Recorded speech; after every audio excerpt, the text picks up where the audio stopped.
Olá, pupilos e pupilas, estamos de volta na nossa segunda temporada, estamos com a cara nova agora, com a identidade, o legado, né?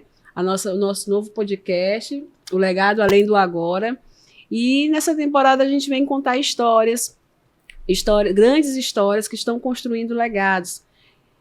São pessoas que possuem histórias de vida, de superação, que possuem motivos para compartilhar com outras pessoas os seus aprendizados, as suas perdas, os seus ganhos, tudo aquilo que edificou e que fez elas chegarem até aqui. E o principal, aquele trajeto que elas estão construindo para deixar um legado depois que elas partirem, né? Então, assim, parece até um negócio meio macabro, mas não se trata disso. Se trata de a gente construir uma história e que a gente possa se orgulhar e que quem vem depois da gente, as gerações que vão vir depois da gente, que elas consigam honrar essa história. Então, hoje nós estamos trazendo uma empreendedora, mãe de 3, entusiasta da inovação, como ela se auto-intitulou aqui, e ela hoje está à frente do setor industrial, uma mulher de fibra, uma mulher com uma história linda para contar para nós, que é a Ana Paula. A Ana Paula, ela hoje está à frente dessa marca aqui, Sabor da Ilha, que todos já conhecem, está espalhada em toda a cidade, certo? É a geleia de pimenta. Ana Paula, me fala melhor do seu produto aqui. Vamos lá, então. A Ana Paula é, primeiramente, mãe de 3 filhos, esposa, filha, irmã, tia. Eu gosto de dizer que dedicada em todos esses aspectos, né? Porque a minha família é o que vem primeiro para mim. E depois, como você perguntou sobre os produtos, sobre a empresa, né? É a pessoa que está à frente atualmente da Sabor da Ilha, que é uma fábrica de geleias familiar, teve início com a minha mãe e eu estou tentando levar este legado à frente. Como é o nome da sua mãe? Sônia. Sônia, né? E me fala um pouco do início da fábrica, como é que começou tudo isso? Então, começou quando a geleia de pimenta virou uma febre, né, com pastelzinho em alguns restaurantes de São Luís. E o irmão dela falou assim, vamos montar essa empresa, né, vamos levar uma fábrica desse produto adiante, já que está dando tão certo. E aí ela foi apoiá-lo inicialmente, né, nesse processo, mas depois ela viu que realmente, como tinha um potencial, ela sentiu a necessidade de aprimorar, aperfeiçoar todo o processo, foi fazer, né, foi se capacitar, né, para isso, melhor, ter um produto ali, uma entrega muito boa. Sim. E então, daí ela começou com a geleia de pimenta e foi criando todos os novos sabores. Hoje em dia nós temos 14, né, dando esse foco no produto regional, né, nos frutos regionais, o cupuaçu, bacuri, buriti, o açaí. Entendi.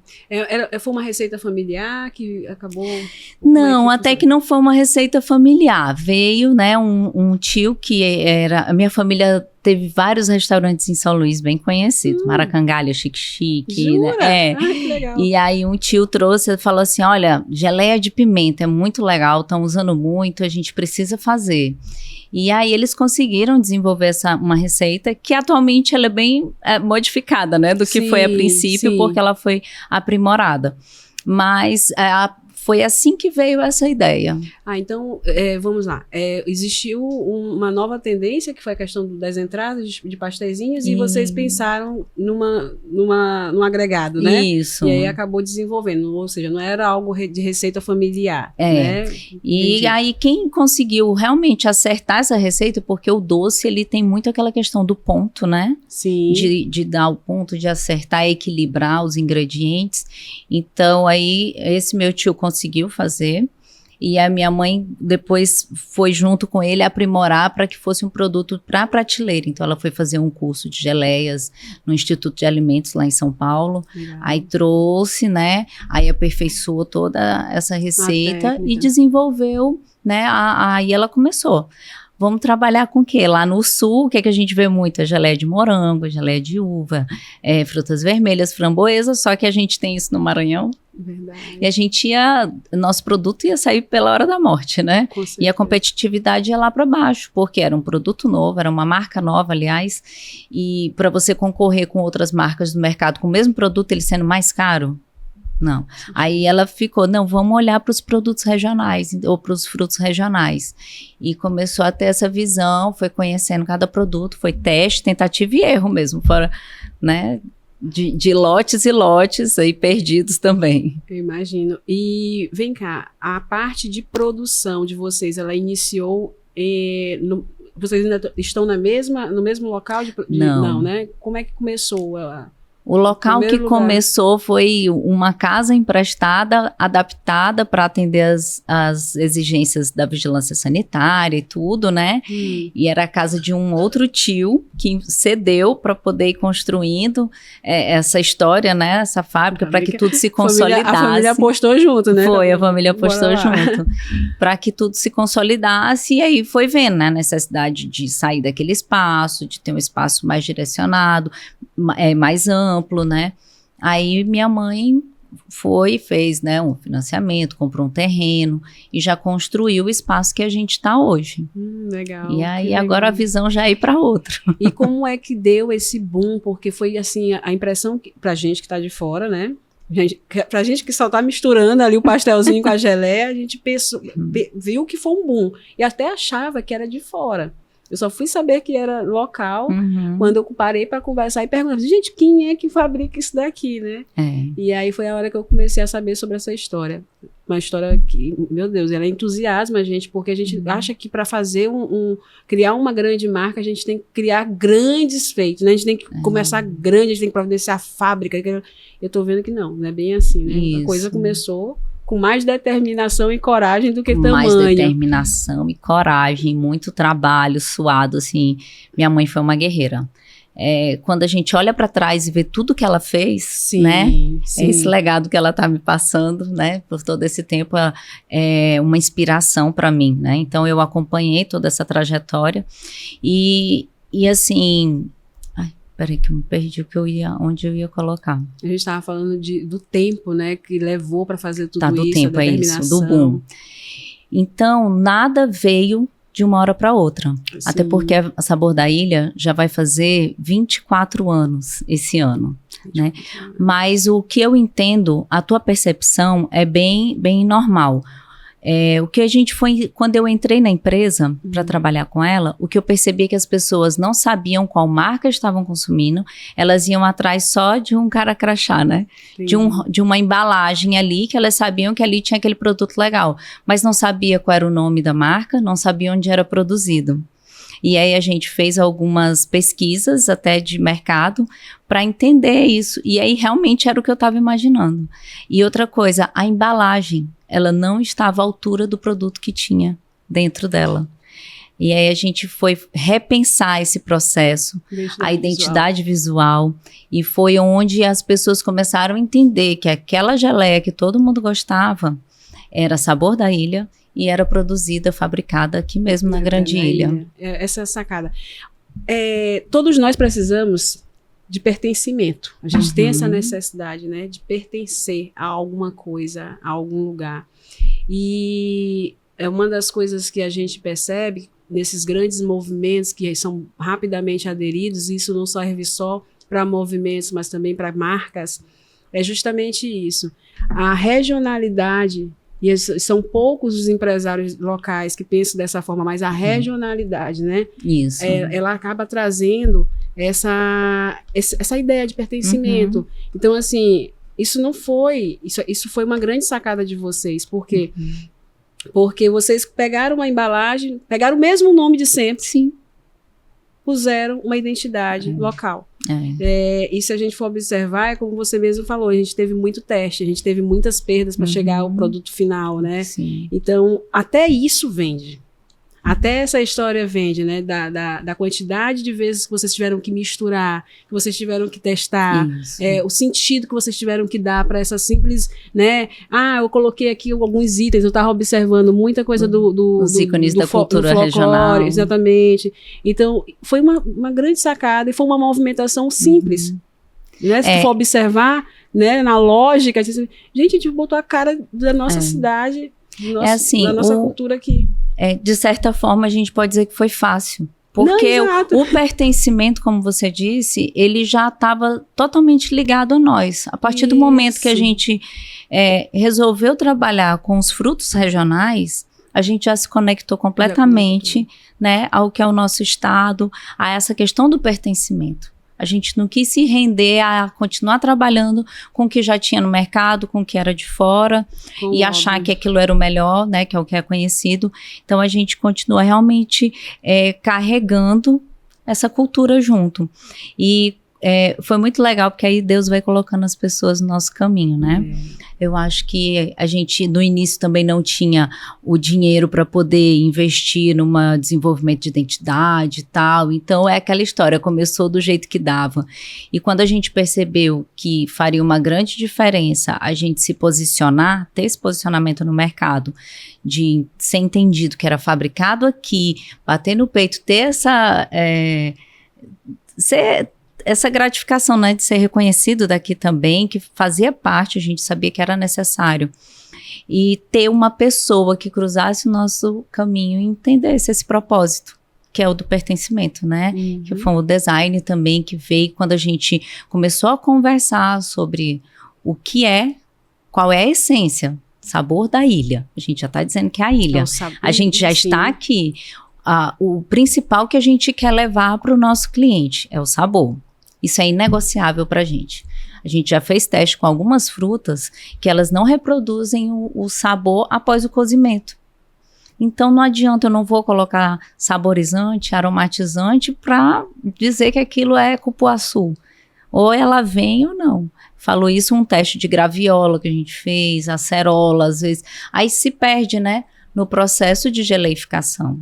Aí já não é aquele tão presente. E o que a gente quer levar realmente é o sabor. E é um sabor local. O sabor local. Tá local. Aqui, ó, nesse aqui o sabor do aqui, Maranhão. Eu tentei abrir, eu não consegui. Deixa eu puxar aqui. É comigo, né? Com a embalagem não, tá? Só para esclarecer. Mas, então... e aí vocês foram fazendo essas mudanças, essas adaptações sábias, e a coisa foi tomando essa visão comercial, né? A gente foi tendo uma visibilidade e um orgulho também muito grande, saiba disso, tá? Porque eu sou o tipo de pessoa que quando eu valorizo, quando é local, eu me sinto parte do negócio, é da minha cidade. Porque a gente acaba viajando muito, né?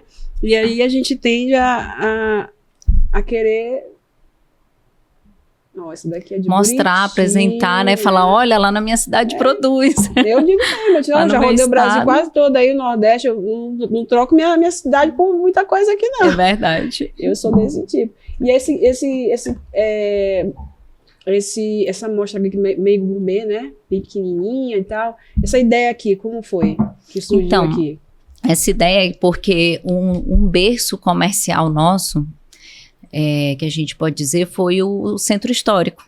Sim. Então a gente viu que era muito conectado porque era uma representatividade regional. O turista se encantava muito pelos sabores e ver uma geleia, poxa, que legal, é um presente muito bom. E a gente começou a explorar, então, embalagens presenteáveis, né? Aí a gente tem aquela caixinha de madeira também, que tem escrito lembrança do Maranhão, lembrança de São Luís. E vem as 3 também. Que vem 2 ou 4. Legal. E essa a gente colocou com 3, para as pessoas terem várias opções, né? Sim. Eu posso levar. E agora isso tá ficando... o pessoal tá levando cada vez mais, porque tá optando, né, por essa embalagem menor.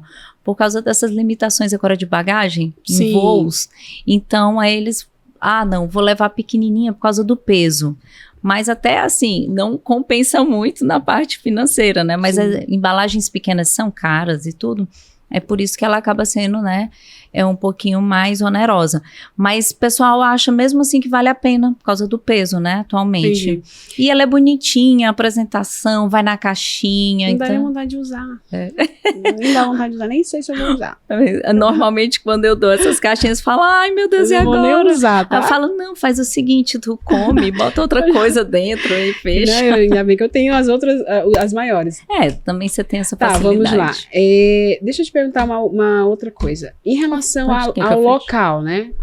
Onde vocês hoje estão a nível estadual, como é que está o planejamento de expansão de vocês para nacional? Como é que está mais ou menos isso? Então, o nosso maior mercado é Maranhão e a gente tem clientes pontuais em outros estados. Mas a gente praticamente já enviou, já atendeu clientes em quase todos os estados do Brasil. Sim. Assim, bem difundido mesmo. Temos clientes fixos no Rio, em São Paulo, no Pará, né? E Recife, né? Agora até porque como a gente está... Isso que eu ia te perguntar, como é que estava para o Nordeste e em relação a essas cidades que a gente acaba tendo uma semelhança muito grande na parte de culinária. Então, a gente está no Piauí, Ceará, Pernambuco, né? Mas esses são os mais fortes do Nordeste, né? Que a gente tá.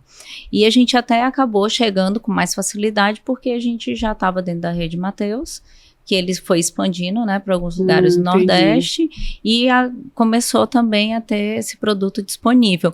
Mas até um pouco antes dele difundir, a gente já tinha aberto um mercado no Ceará e no Piauí. Eu achei até que a gente fosse ter mais força nessa parte do turismo, né, mas por enquanto não tanto. Entendi. Ainda não é tão presente, mas a gente tenta sim, né, planos para a gente expandir com mais força, né, em outros estados. O que eu percebo é que a gente às vezes tem uma aceitação até maior de estados, por exemplo, como São Paulo, que o pessoal adora o novo, né, uma coisa diferente, também valorizam pra caramba. A culinária deles é bem diversificada, ousada, né, eles gostam. Então, assim, é um mercado. E também a gente começou a olhar para o mercado internacional já há um tempo. A gente tem uma marca desenvolvida, né, que é a Gaia Amazon, porque para se falar, tipo, um americano, um europeu falar sabor da ilha, é mais dificuldade. Então vocês entender o que é sabor da ilha. E Gaia é o espírito da terra, a mãe natureza, que é a provedora dos nossos frutos, que são os insumos principais das geleias. Então, para a gente fez todo sentido, né, esse nome, e a gente criou também a coisa mais linda também, é um xodó. A gente olha esse aqui com essa iconografia do Maranhão, e a da Gaia a gente puxa mais para a Amazônia, porque esses frutos são da região amazônica, né? Nós estamos no portal da Amazônia, então tá tudo intrinsecamente ligado e os desenhos foram feitos com muito carinho, assim como esses. É pensado assim na fauna, na flora, naquela representação. Quando você puder entrar lá no site da Gaia. Eu já tô curiosa aqui. Já tá querendo olhar. Já quero entrar agora, peraí. Sim, continua. Então, é isso, né? A gente tem esse plano de mercado de expansão também para outros países, para exportação. Gaia é o quê? Amazon. Achei. Legal. É mais trabalhoso, né? Um pouquinho mais complicado. O mercado não é tão fácil de acessar. A gente tem legislações para cumprir, né?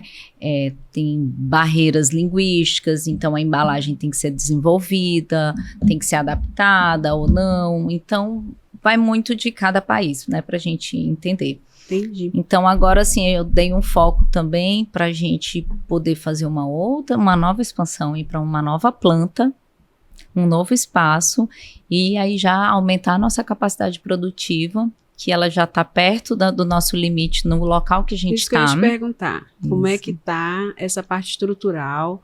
Hoje vocês têm quantos funcionários na base de vocês? E se vocês pretendiam expandir, né? Porque existe um tempo, né, estrutural de fábrica. E depois disso passa para ser industrial, né? Isso. E aí eu queria entender essa parte. A gente atualmente está com 7 funcionários, né? Na produção. E tem mais 3 pessoas no administrativo comigo. Sim. E a minha mãe, que continua trabalhando. Legal. Apesar de eu ter comprado a empresa dela, ela continua também, eu falo que ela é nossa consultora de qualidade e desenvolvimento de produtos. Não adianta, né? a panela e a colher é dela. Exatamente. E o paladar é meu, que eu é que fico... Eu quero já entender essa tua participação especial nisso tudo. Tem essa parte também.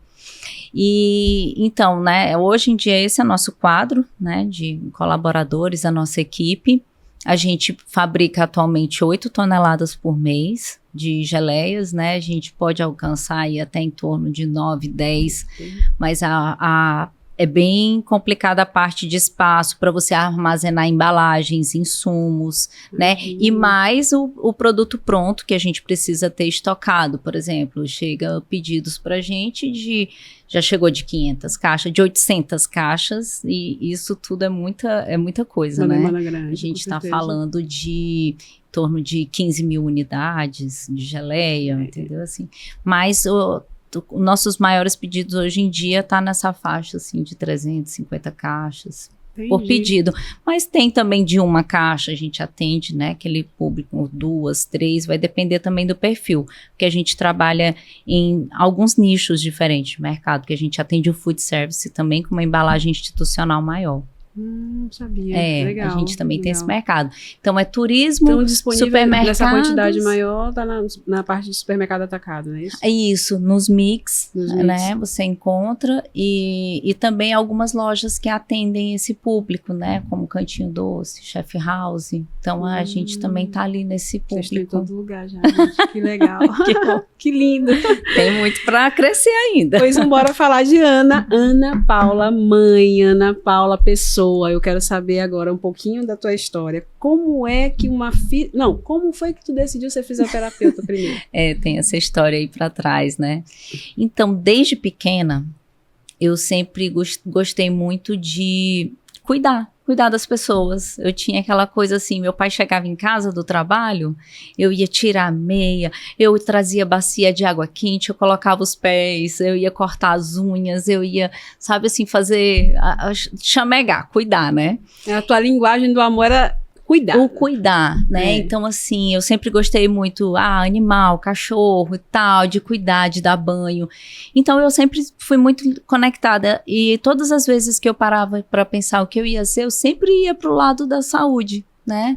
Dentista, veterinária, eram as profissões, assim, que eu imaginava que eu ia seguir. Sim. O engraçado é que eu nunca pensei em ser médica. Mas teria dado certo também, eu acho. Eu tenho certeza. E aí, quando eu tava... Tu parece médica.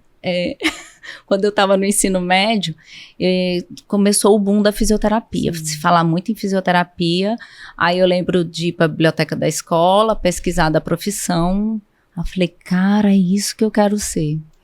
Que coisa mais linda, que trabalho incrível. E aí... Pronto, aí eu, inclusive, só tinha faculdade particular, eu tive que esperar até meus pais também poderem se organizarem financeiramente para poder pagar a faculdade e tudo. E assim, eu não me imaginava fazendo outra coisa que não fosse ser fisioterapeuta Só que eu sou aquela pessoa que eu sempre fui meio hiperativa também, e independente. Inquieta, independente, então eu não gostava de ficar dependendo, eu lembro de levar para minha mãe assinar termo para eu poder ir trabalhar panfletando, sabe? Na faculdade eu comecei a vender docinho, que eu fui fazer panfletagem, a primeira vez eu acho que eu tinha 16 ou 17, né? Aí na faculdade ali, com 19, aí eu ficava assim, poxa, meus pais, eu ficava sempre com essa sensação de meus pais trabalham tanto, é tão difícil pagar isso aqui. Então, tipo, eu não tenho coragem de ficar pedindo dinheiro, pra eu sair, pra eu ir pra um show, pra alguma coisa. Aí eu ia fazer docinho, né? Meu pai tinha uma lanchonete, eu ia fazer compra com ele, comprava as coisas pra fazer. Aí eu fazia os docinhos e vendia na faculdade, né? No final da faculdade eu comecei a vender bijuteria também, porque eu sabia que eu ia precisar de tempo pra começar a ganhar dinheiro. Aí eu vendia bijuterias finas. Eu comprei um carro. Só na parte do comércio, só vendendo. Então, assim, acabou que eu não tinha percebido isso. Quando eu fui olhar para trás, que eu fui ver que eu tinha esse tino também pro comércio, vamos dizer assim, né? Essa parte comercial em mim. E aí, continuei na fisioterapia, eu sempre fui apaixonada pela área hospitalar. A gente conversou um pouco antes, você falou da sua parte, né, de cura, que você descobriu esse processo dentro de você, ajudando outras pessoas. Sim. E eu costumo falar que eu podia ter o problema do tamanho do mundo, mas na hora que eu entrava pela porta da UTI, parecia que ficava tudo lá fora. E o problema que eu parava para enxergar era de cada paciente que eu atendia. Eu era meio psicóloga também, sabe? Meus atendimentos demoravam demais. Eu sou arquiteta, eu sou psicóloga, eu sou Imagina. Conciliadora, eu sou advogada. Tu tá ali construindo sonhos, né? Que tu tá arquitetando junto. Quando eu tô servindo ali de advogada, sei lá, por aí. Então, é isso. Aí eu sempre gostei muito, né, dessa parte. E assim, o que eu paro pra pensar, Dani, é que eu fiz diversas coisas. Também ajudei os pais sendo garçonete, caixa. A mulher tem tanta coisa. Mas o que eu sempre parei para pensar o que eu me determinar a fazer, eu tenho que fazer bem. Bem feito. Tem que fazer bem feito, né? Então, realmente, assim, continuava estudando, me aprimorando. Eu fiz pós-graduação em cardiorrespiratória, né? E aí eu tive a minha virada, né, depois. Como foi essa virada, Ana? Eu quero entender, porque assim, é o oposto, né? Você sair daqui do consultório, né? Daquilo que é controlável, que você vai ditando quais são os seus próximos passos, para ir para um mundo totalmente... Isso. Diariamente você é surpreendida, né, por muitas coisas. Então, como é que foi essa virada, né? O time empresarial tu já tinha desde sempre, desde 16 anos, já mexia com comércio, sabia que tinha que buscar e tal, para bancar até para poder fazer isso aqui virar uma realidade, essa parte de fisioterapia da profissão. Mas eu quero entender o que foi que aconteceu. Assim, meu pai, eu não quero mais ser fisioterapeuta.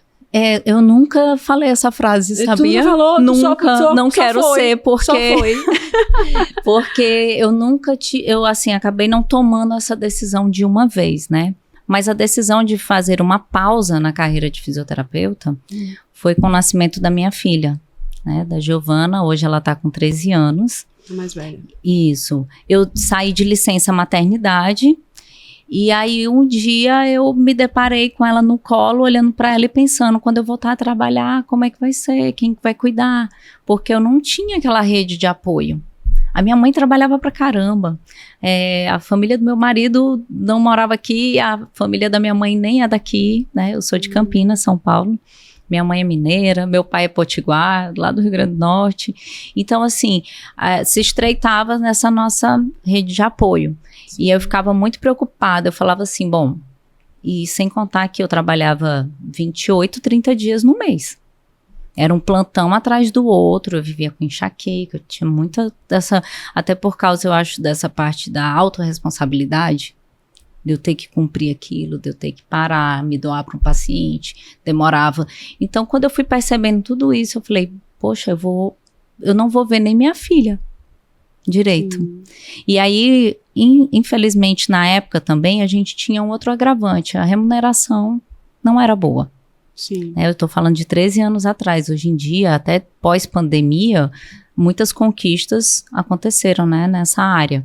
Mas até então, quando a gente colocava na ponta do lápis se valia a pena, não estava valendo. Era mais amor, né? Aí o meu marido chegou em casa, eu estava em prantos, e falou o que foi. Eu disse, como é que eu vou voltar a trabalhar e tal. E a gente teve toda essa conversa baseada tanto no lado emocional como no racional, na parte financeira. Aí ele falou, faz uma pausa, fica cuidando dela. Aí quando ela ficar maiorzinha a gente coloca na creche e você retorna para o trabalho. Aí eu disse, mas ele disse, Ana Paula, eu tenho certeza que quando tu voltar o mercado vai abrir a porta de novo, porque sabia assim do meu comprometimento com a profissão também. E aí assim nós fizemos. Aí eu fui pedir demissão e fiquei em casa cuidando dela. Só que, como eu já disse, eu não sei ficar quieta. E quando deu um determinado tempo, eu não aguentava mais só ficar em casa. Eu falei, não, vou fazer o seguinte, o que eu posso trabalhar de dentro de casa? Aí eu falei, mãe, deixa eu abrir uma loja virtual da Sabor da Ilha e vender geleia pela internet. Isso estava começando não, né? Sempre se comprou. Mas também a gente não tinha toda a facilidade que tem hoje em dia do e-commerce, né? Dessas plataformas, do custo ainda era muito alto. Mas, enfim, eu comecei a movimentar e me relacionar com a Sabor da Ilha nesse time. De querer cuidar da minha filha, né? E fazer esse home office também. E ter uma renda, tudo. E aí, pronto, aí eu comecei a participar aos poucos, até que minha filha atingiu a idade de entrar na creche. Quando ela completou 1 ano e meio, mais ou menos, né? A gente colocou ela na escolinha e eu falei, mãe, eu vou trabalhar com você meio período, né? O tempo que ela tá na escola, eu vou trabalhar. Ai, eu não tenho como te pagar, meu Deus do céu. Que ela vibrou tanto, tá bom, minha filha, né? Mas ela foi lá atrás, consegui. Meu Deus, como é que eu vou te pagar? Eu disse, não, vamos ver o que eu ajudo a aumentar esse faturamento e a gente vai considerando, né? O importante que eu quero tentar acrescentar também a empresa e tal. E aí foi, aí eu sei que depois aí ela falava assim, Ana Paula, eu preciso ir para uma reunião, vamos comigo. Minha mãe é super tímida. Se tu chamar ela pra cá, ela tem que tomar uns 2 Rivotril. Oh, meu Deus. É um negócio assim, sabe? Ela tinha muito esse receio, então ela me chamava pra esses momentos também. Entendi. Entendeu? E aí foi aí que tu foi começando a pegar a parte mais direcional. Isso. Foi participando aí a gente reuniões. foi falar sobre essa questão. Que ela fez, né? Tua mãe é sábia. Né? Tu percebeu, né? Que ela foi te envolvendo já ali pra dizer, minha filha, eu tô passando, não tá percebendo? Aí nesse processo, mas a gente não foi tão fácil, sabe? Porque assim, quando a gente entra, aí veio a questão que eu falava pra ela não valorizava o tanto que o negócio dela era maravilhoso. Ela não entendia. Ela não entendia o tamanho dela. Não entendia. E eu ficava falando pra ela, mãe, teu produto é fantástico. E aí a gente precisa apresentar ele de igual para igual. Os seus concorrentes, que menina, eles não são meus concorrentes. Mãe, Ana Paula, quem sou eu perto Então essa repaginada toda, ela vai começar a partir daí. Quando tu começa a assumir esse papel de ir acompanhando ali e tal, entendi. Entendeu? E outra coisa de dar a mão. Ela era muito solitária nesse processo também. Entendi. Eu acho que eu ajudei quando também eu dei a mão. Ela já tinha também pensado, né? Eu provavelmente, mas eu não tinha coragem. Então, é porque foram alguns momentos com alguns hiatos de 2 anos, porque aí eu engravidei do segundo filho, tive que sair E enquanto isso, lá nos bastidores da tua casa, tu estava conseguindo administrar, já estava entrando para a 2ª gravidez e já vai ficando um pouco mais distante da fisioterapia, né? Então... Foi. Aí a fisioterapia foi ficando em segundo plano, eu fui me envolvendo, gostando daquele mundo, né? E eu tinha uma flexibilidade de horários também para estar em casa, para cuidar da minha filha. Então, isso aí me puxou muito também para esse lado, né? Essa questão dessa flexibilidade que eu tinha. Não que eu trabalhasse menos também, né? A gente acaba pensando, porque às vezes botava para dormir à noite, ia resolver mais alguma coisa, né?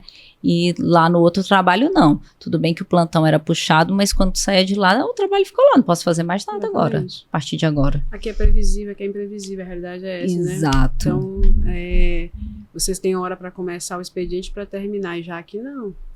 Aqui você vira, às vezes, você fica matutando na cabeça, assim, meu Deus, o que eu vou fazer e tal.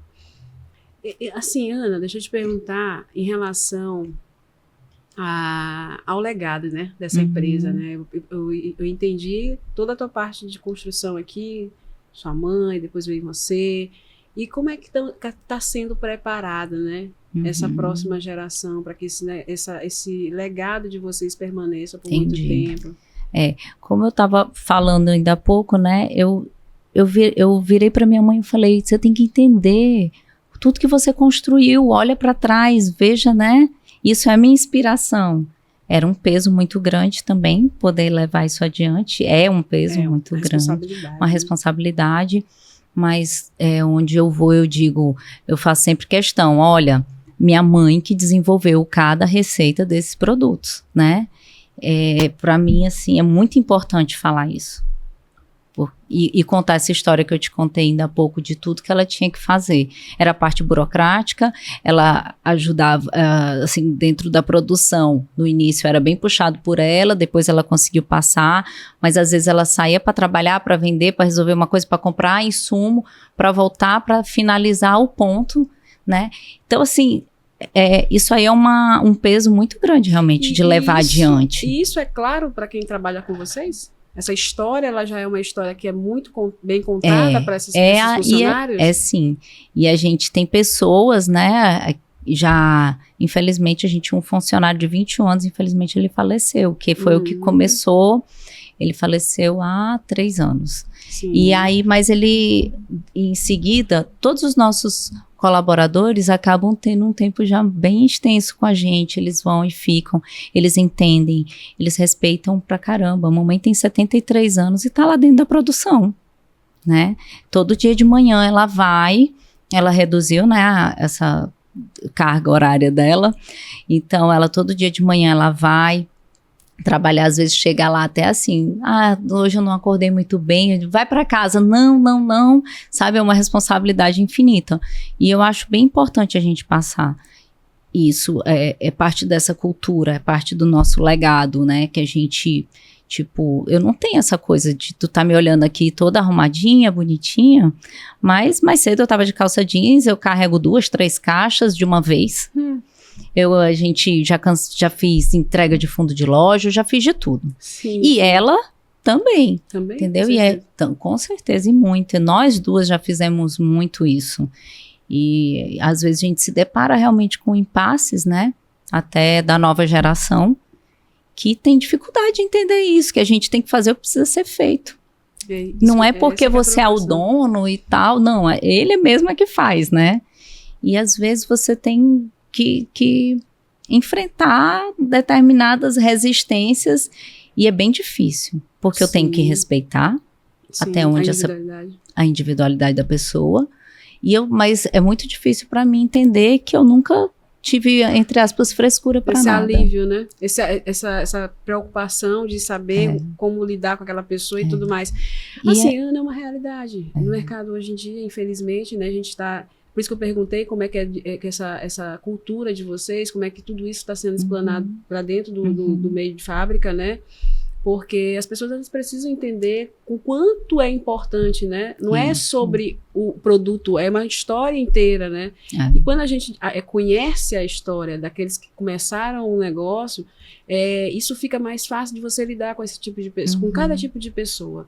Elas precisam ter dentro do coração delas não o mesmo amor, porque nunca vai ser igual, mas ter o mesmo sentimento, a mesma gratidão pela empresa. Elas precisam entender qual é o cuidado que tem que se ter para se manter essa cultura fortalecida.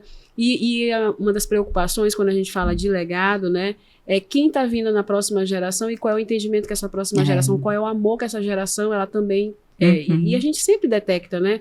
Se eu tenho 3 filhos, mas eu sinto que o fulaninha que tá já sente mesmo, gosta de estar na fábrica. E é isso, como é que tá?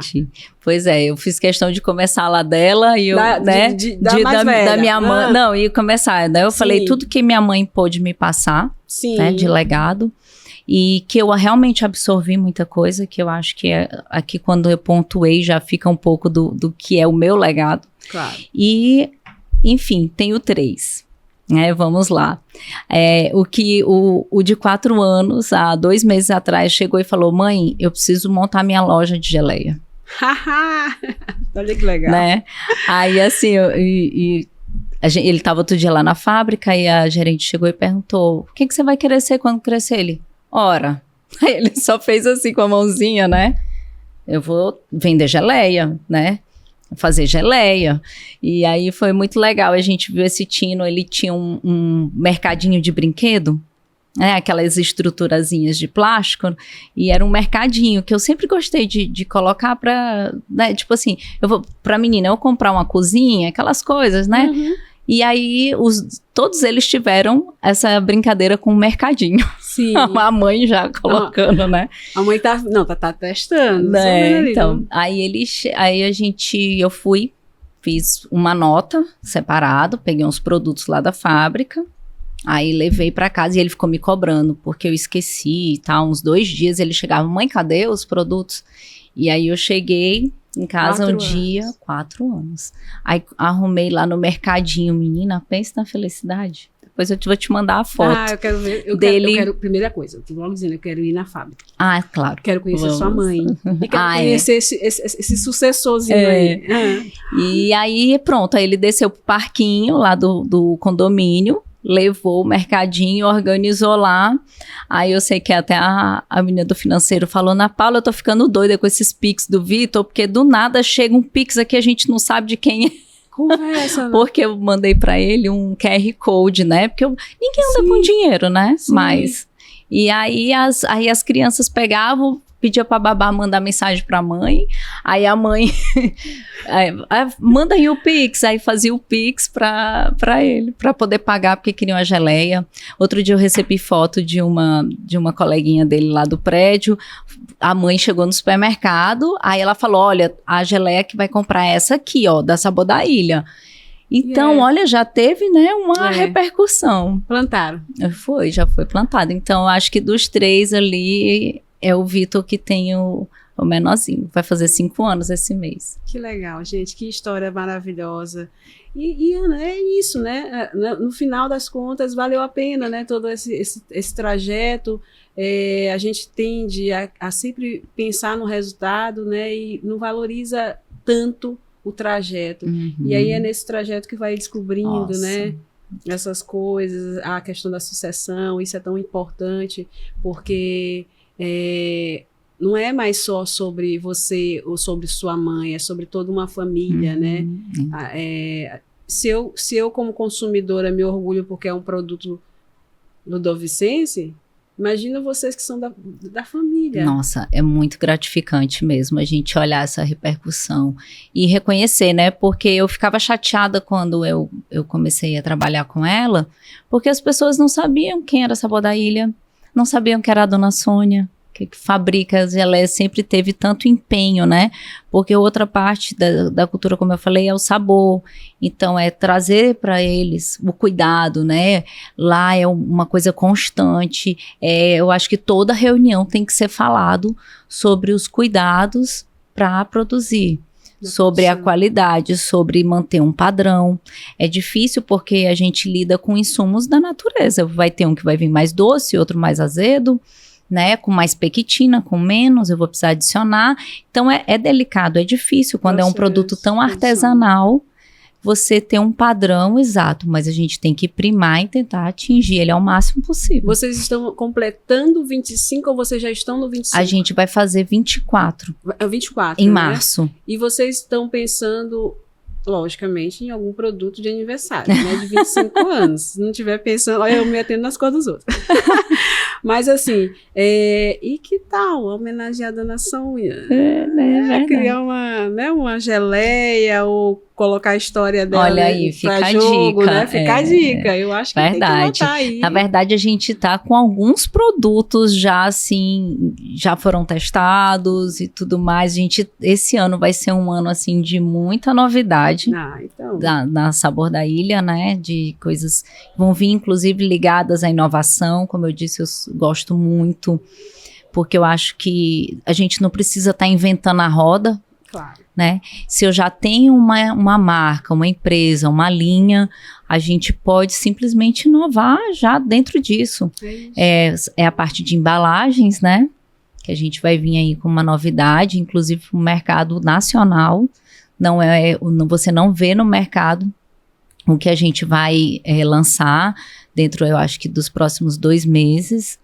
Eu estou aguardando a chegada de um maquinário para poder bater esse martelo, né, da data de lançamento. Mas é isso, tem bastante novidade para surgir. Vamos embora ver isso, não surge uma homenagem, né? Isso. Minha querida, que você quer deixar um recado final para os nossos telespectadores, deixar uma mensagem? Nossa, tanta coisa. Nós temos aqui 10 minutos, só seu, fica à vontade. Não, é assim, eu acho que é como você fala, né? A caminhada, ela vale a pena. Muita gente me pergunta, minha própria mãe me chamou de louca algumas vezes, né? Porque eu comprei a fábrica dela em 2021, quando eu estava tendo meu terceiro filho. A compra da fábrica e meu filho nasceram em fevereiro de 2021. E ela falou, como é que você vai fazer com o menino nascendo agora, a gente saindo de uma pandemia, né? Só que o que eu entendi é que o momento dela de levar a Sabor da Ilha adiante tinha findado, né? Assim, ela ia continuar, mas ela não estava mais com aquelas forças para continuar o crescimento. E aí eu tinha que tomar uma decisão. Eu vou levar adiante ou não? E aí eu vou deixar a minha família para trás? Também não. Elas vão ter que caminhar juntos. Então, acho que é buscar o equilíbrio, né? Para você poder levar a sua vida pessoal. Certo dia, uma empresária me perguntou, Ana, como é que tu faz? Aí eu falei, tem um detalhe. Na hora que a minha família precisa de mim, eu largo tudo. Então, você tem que estabelecer a sua prioridade, né? A sua prioridade é a família. Claro que vai ter momentos, né? Se você tem alguém para dar a mão, para dar continuidade, no caso, você tem que escolher com quem você vai passar o resto da sua vida muito bem escolhido. Muito importante. Eu acho que isso é um passo muito importante, né? E eu fiz a melhor escolha possível. Meu marido é incrível. Então, em tudo isso que eu passei, era ele sempre que estava do meu lado dizendo vai, né? E acreditando em mim. Ai, meu Deus, vou até me emocionar. Quando eu falo dele. Quando eu falo assim da nossa parceria que a gente tem, né? Eu acho que a emoção que eu sinto é de gratidão. Sim. Eu sou uma pessoa abençoada por ter a família que eu constituí, né? E a família que me trouxe até aqui, que são as minhas raízes, que é o meu pai, a minha mãe, que me deram todo esse legado que eu vou levar adiante e que eu acredito que eu estou conseguindo passar para os meus filhos, né? Então, a importância da gente fazer bem a nossa escolha de quem a gente vai estar junto para fazer essa caminhada conosco. O medo, ele vai existir. E eu acho que o medo faz parte, porque se você sente, é porque vale a pena, é porque você respeita os seus desafios que você vai encontrar, né? E poder seguir adiante. Tem que ter equilíbrio para poder levar tudo isso. Ana, tu tocou num ponto muito importante, porque assim, quando a gente constrói algo muito grandioso, que foi... né? Não deixa de ser algo muito grandioso, tudo isso que foi falado agora aqui. É como tu disse, né? Se não fosse você ter pego na mão da sua mãe e ter dito, mãe, eu tô aqui, pode ficar tranquila. E vai ser assim quando teu filho de 4 anos, Vitor, você chegar e dizer assim, mãe, fica tranquila, eu tô na frente, eu tô tocando. E tu vai ter convicção disso, de que realmente é isso que é ele que vai tocar. Mas, assim, é fundamental que a gente escolha, sim, as pessoas certas para estar do nosso lado. O nosso marido é muito importante. Nós, como mulheres, precisamos estar alinhado. O propósito tem que estar alinhado. O objetivo familiar tem que estar alinhado. Porque a coisa ela vai crescendo, ela tende a crescer. Quando as coisas são de Deus, quando as coisas são abençoadas e quando elas têm que acontecer, elas vão crescer de toda forma, é inevitável. E se você faz a escolha errada, você atrasa tudo aquilo que tem para você receber. Verdade. Então você tem que investir tempo na escolha do seu parceiro, principalmente, porque senão deixa mesmo realmente cair tudo por terra. E quando eu entendo essa tua emoção, porque você, de fato, você fez a escolha certa. Sim. E tá aí o resultado, né? Tá aí o resultado, você consegue dar conta de tudo isso e consegue ser a mãe, consegue ser a esposa e consegue ser a filha, né? E tá conseguindo levar o legado de maneira íntegra. Isso é muito importante. Então, eu estou muito feliz com essa estreia, com essa minha convidada. E eu quero ir na fábrica. Vamos. Pode marcar, eu preciso conhecer a sua mãe. Você sabe uma questão assim, que a gente estava falando da cultura, eu queria falar e acabou passando. Pronto, fica à vontade. Foi quando eu falo que meu marido, no nosso curso de noivos, ele falou assim, pediram pra gente falar cada uma característica, né? E isso foi há mais de 15 anos. Vai fazer 16 anos que a gente fez o curso de noivos, então, e aí eu me lembro, né, dele falar assim, a Ana Paula se importa, né, e quando eu falo que eu me importo, é o que eu tento levar também para os nossos colaboradores. Se eu chego e eu vejo que um deles está diferente, eu sou muito perceptiva nisso. Eu vejo que eles não estão, alguma coisa, eu me importo com cada um deles também. Eu acho que isso é uma coisa que tem que estar dentro da cultura. E da mesma forma, eu acho que o retorno deve ser, né? Deve existir, né? Tem que existir. Então, assim, a gente se importar se a pessoa está passando por uma dificuldade, alguma coisa, a gente dá a mão, né? Então, eu falo assim, tem uma lá que eu falo assim, ai meu Deus, a nossa filha, que a gente dá tanto suporte, né? Sim. Mas é isso. Então, acho que é o se importar com as pessoas, que a gente tem que trazer essa humanização, né? Para tudo que a gente vai fazer. Vocês têm hoje algum tipo de... Tu me falou no começo que vocês estavam visando desenvolver algum tipo de projeto social, coisa do tipo. Como é que tá essa questão desse amadurecimento? A gente tá amadurecendo. Inclusive, assim, uma amiga apresentou um projeto voltado para mulheres, né? Sim. Que é o IA. Sim. Ela também é uma empresária do ramo, é a Ana da Doce Pedaço, e ela está envolvida sempre com muitos projetos sociais, né? E aí ela estava me apresentando esse dia 7, inclusive sábado, né? Agora ela me convidou para ir para uma reunião para conhecer mais de perto.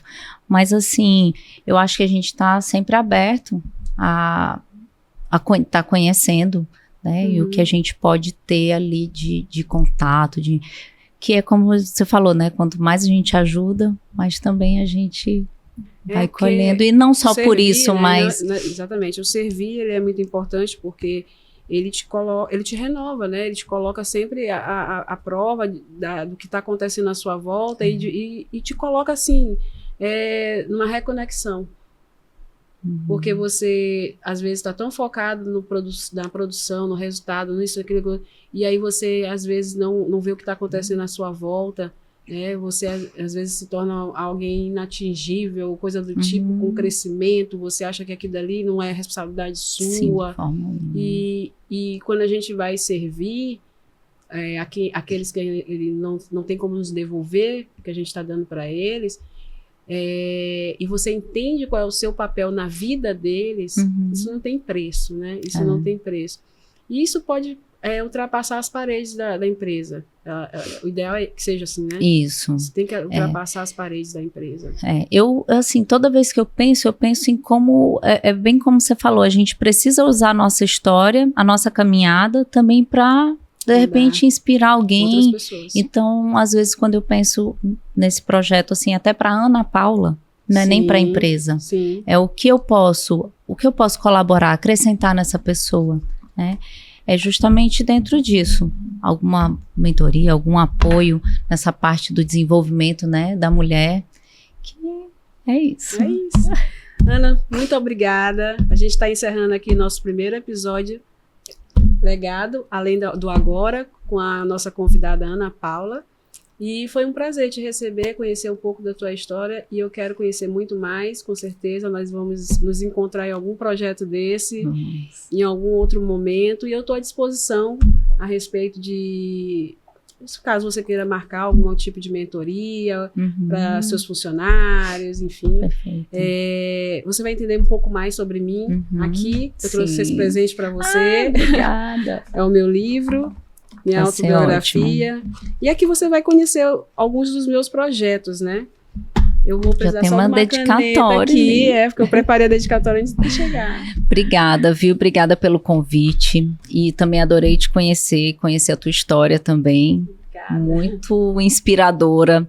Ela tocou em partes, assim, que às vezes eu fico pensando, as pessoas falam, Ana, tu tem que falar mais, tu tem que levar mais adiante, né, a tua história, aparecer. Aí as pessoas falam, tu fala bem, tu precisa mostrar isso, inspirar pessoas. E Sim. Aí hoje a gente teve algumas conversas também que acaba tocando mesmo. Não repara que imagina. Muito obrigada pelo convite, foi muito especial estar aqui. Ana Paula.